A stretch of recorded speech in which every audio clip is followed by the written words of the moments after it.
सुमन, मैंने कल जो पतलून पहनी थी उसकी जेब में एक 2000 का नोट था, लेकिन वो पतलून कहीं दिख नहीं रही है। वो पतलून तो मैंने माला को धोने के लिए दे दी थी। सुमन बोली, अरे भाई, धोने के लिए देने से पहले जेब तो टटोलनी चाहिए थी ना। माला ने जरूर चेक किया होगा।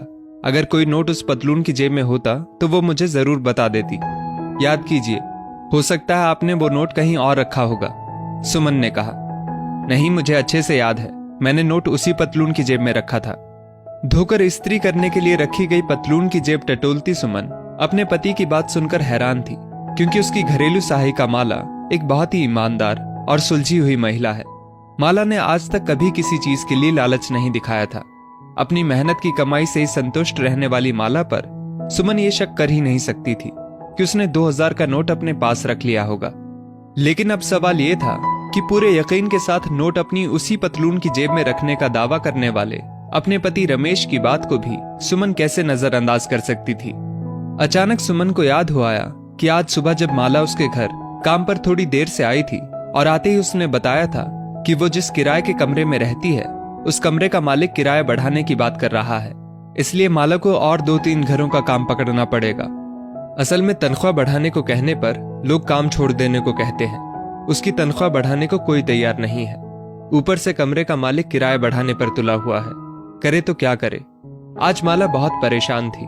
सुमन की आंखों के सामने अचानक माला का परेशान चेहरा घूम गया। कहीं माला ने चुपचाप वो नोट रख तो नहीं लिया। सुमन मन ही मन सोचने लगी, लेकिन अगले ही पल उसने अपनी सोच को जहन से झटक दिया, क्योंकि माला वर्षों से उसके घर में काम कर रही थी और उसने आज तक कभी ऐसा कोई काम नहीं किया था कि उस पर शक किया जा सके। क्या सोच रही हो सुमन? सुमन के चेहरे पर खामोशी देख रमेश ने टोक दिया, कल माला से उस 2000 के नोट के बारे में पूछने का सोच रही हूं। सुमन बोली, कैसी बातें कर रही हो सुमन? अगर उसने रख भी लिया होगा तो मानेगी थोड़े ही। ये सब तुम्हारी गलती है। तुम्हें घर के नौकरों पर इतना भरोसा नहीं करना चाहिए। आज उसने 2000 का नोट चुराया है, कल को कुछ और महंगी चीज चुरा ले जाएगी। चुपचाप रमेश की बातें सुनती सुमन ने निश्चय किया कि कल सुबह जब माला काम पर आएगी तब वो सबसे पहले उससे उस 2000 के नोट के बारे में पूछेगी। अगली सुबह माला एकदम सही समय पर काम पर आ पहुंची थी। सुमन माला से कुछ कहती उससे पहले ही माला बताने लगी, पता है दीदी, कल यहां से जाने के बाद मैंने अपने मकान मालिक से बात की। क्या बात की तुमने उससे? यही कि मैं किराया बढ़ाकर नहीं दे सकती क्योंकि मेरी तनख्वाह नहीं बढ़ रही है। फिर क्या हुआ? सुमन ने पूछा। उसने मेरी परेशानी को समझा। वो मान गया दीदी, अब वो किराया नहीं बढ़ाएगा। माला बहुत खुश थी।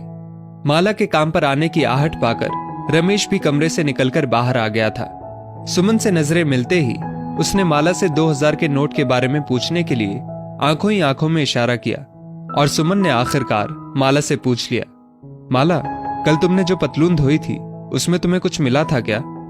नहीं मालकिन। माला का एकटुक जवाब सुनकर दोनों पति पत्नी एक दूसरे का मुंह देखने लगे। उधर झाड़ू उठा कमरे की ओर जाती माला को अचानक कुछ याद हो आया। मालकिन, कल मैं आपको एक बात बताना भूल गई थी। क्या? सुमन के साथ साथ रमेश की नजरें भी अचानक माला के चेहरे पर टिक गई। कल साहब की पतलून की जेब में से एक 2000 का नोट मिला था जो मैंने मेज पर पड़ी इस किताब में रख दिया था। ये कहते हुए माला वहीं सामने मेज पर पड़ी किताब के पन्नों को उलट पुलट करने लगी और किताब के पन्नों में छुपा वो 2000 का नोट अचानक सामने आ गया। माला वो नोट वहीं मेज पर छोड़ झाड़ू उठा वापस कमरे की ओर जाने लगी। तभी सुमन ने उसे टोका, माला, ये नोट हमने तुम्हारे लिए ही रखा था। क्यों दीदी? हम इस महीने से तुम्हारी तनख्वाह बढ़ा रहे हैं। ये कहते हुए सुमन ने मेज पर से वो 2000 का नोट उठाकर महीने की 1000 रुपए तनख्वाह पाने वाली माला के हाथ पर रख दिया। अपनी पीठ पीछे शख्स से उपजी मनोस्थिति से अनभिज्ञ माला के चेहरे पर खुशी मिश्रित हैरानी थी, लेकिन एक दूसरे की ओर देखते सुमन और रमेश अपनी सोच से उपजी आत्मग्लानि को दूर करने की भरसक कोशिश कर रहे थे। दोस्तों, इस स्टोरी को लेकर आपकी क्या राय है? नीचे कमेंट करके जरूर बताइएगा और ऐसी ही और भी बेहतरीन वीडियोस के लिए हमारा पेज जरूर फॉलो करें। धन्यवाद।